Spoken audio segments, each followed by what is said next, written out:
Bien, nous allons continuer en donnant quelques exemples de projection. Nous avons la projection cylindrique conforme de Mercator.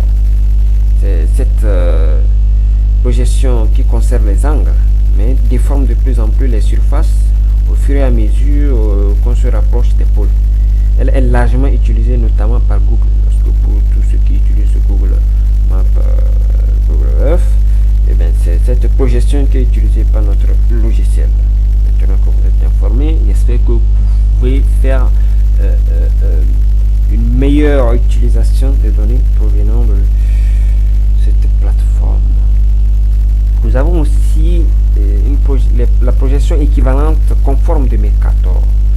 Cette projection permet une vision juste des proportions des surfaces des continents, mais ne garde pas les bonnes formes, au contraire de la carte de Mercator. Et elle permet notamment d'éviter de sous-dimensionner les pays d'Afrique. Sous-dimensionner les pays d'Afrique, où quand on dit les pays en voie de développement, moi je dirais plutôt les pays sous-équipés, parce que le développement par rapport à quoi? Bien, on n'est pas là pour une discussion idéologique du développement de politique.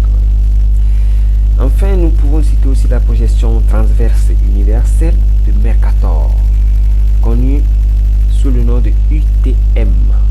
Il s'agit en fait d'une série de projections. Le monde étant divisé en 60 fuseaux de 6 degrés de longitude, notion de sixième. Une projection différente est utilisée pour chaque fuseau. Alors, le cylindre utilisé subit à chaque fois une rotation légèrement différente. Ceci permet de minimiser les déformations. Alors, le Bénin, par exemple, est ainsi traversé par deux fuseaux horaires, 30 et 31. Et le Togo par un seul.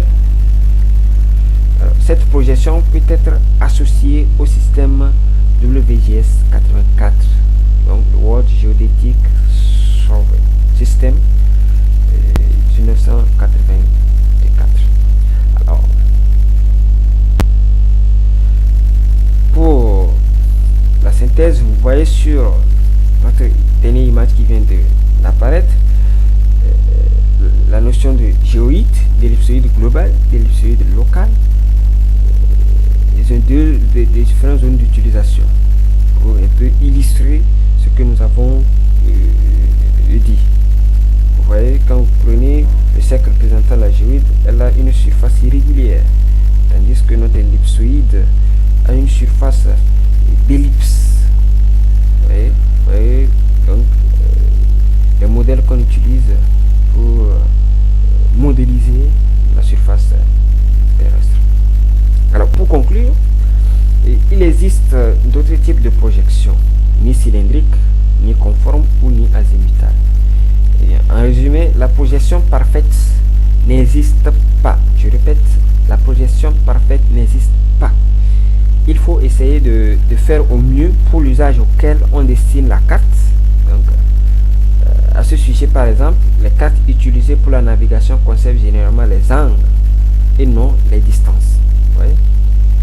Retenons qu'on peut exprimer les coordonnées d'un point, c'est-à-dire sous forme de coordonnées géographiques en degrés, donc latitude, longitude, hauteur ellipsoïdale. Ces coordonnées sont calculées dans un système géodésique de référence sans utilisation de projection, sous forme de coordonnées en projection en mètres, c'est-à-dire représentation plane, calculée dans un système géodésique de référence et avec une projection cartographique. Donc nous voilà donc à la fin de notre présentation des notions théoriques indispensables à comprendre avant d'entamer la pratique dans le domaine de la géomatique. Alors, avec nos amis Mignon, nous nous allons nous interroger sur quelle différence entre fonctionnalité et composants d'un système d'information géographique. Quelle est la différence entre un système de coordonnées de référence et une projection? Et comparer les différents types de données en géomatique. Alors voilà un peu le travail auquel je vous renvoie, et essayez au vu des vidéos et de vos compréhensions de répondre, de réfléchir et de répondre à ces 3 questions et me les envoyer en inbox